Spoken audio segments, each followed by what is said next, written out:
Welcome to today's video. Imagine ruling a vast empire where your word is law and your power is unmatched. Now imagine that all of it means nothing to you because you are terrified of dying. This was the reality for Qin Shi Huang, the first emperor of a unified China.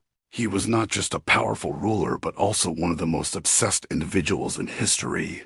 Obsessed with one goal: to escape death forever. Qin Shi Huang came to power in the 3rd century BC and quickly transformed China. He standardized currency writing and measurements. He began construction on what would later become the Great Wall. He centralized power and crushed opposition, becoming the first emperor of a united Chinese state. But for all his military might and political genius, he could not conquer time. He feared death so much that it shaped every part of his rule. He summoned alchemists from across the land and ordered them to create an elixir of life. These alchemists used rare herbs, precious stones, and dangerous substances in their experiments. One of the main ingredients was mercury, which at the time was believed to hold magical properties. Unknown to them, mercury is highly toxic and may have slowly poisoned the emperor, but that did not stop him. He sent expeditions to mythical lands across the sea, hoping to find islands where immortals lived. One legend says he sent hundreds of boys and girls on a fleet of ships to seek out the Penglai Islands. Those children were never seen again, and no elixir was ever returned. Back in his empire, he continued his quest, growing increasingly paranoid. He used body doubles and traveled in secret. He feared assassination as much as aging. He demanded more potions from his alchemists, each one more dangerous than the last. And while he searched for eternal life, he ordered the construction of one of the most ambitious burial sites in human history. His tomb would not be a simple resting place.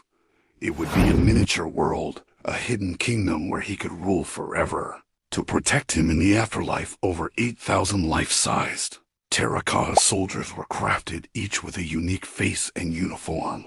These soldiers stood in battle formation guarding his massive underground mausoleum, but that was only the beginning. Ancient records describe a tomb filled with treasures, jewels, and deadly traps. They claimed that a detailed map of his empire was laid out beneath the surface. Instead of rivers flowing, mercury represented water meant to shimmer and move. Like real streams, tests in the modern day have detected unusually high levels of mercury in the surrounding soil, suggesting the records may be true. The main chamber of the tomb has never been opened. Experts fear damaging the contents or releasing harmful substances.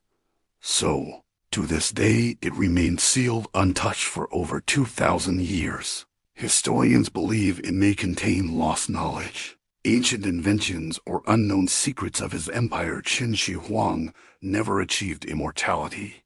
He died at age 49, likely from mercury poisoning caused by the very potions meant to save him. But in many ways, he succeeded in living forever. His name is remembered, his tomb still stands, and his terracotta army remains one of the greatest archaeological discoveries of all time. His story is more than just ambition. It is a reflection of humanity's deepest fear and most desperate hope. We all face time and death, no matter our power, and yet through legacy, memory, and curiosity, we continue to seek ways to stay alive in history. Qin Shi Huang tried to defeat death, and while he failed in body, he achieved something more lasting. A place in human imagination forever.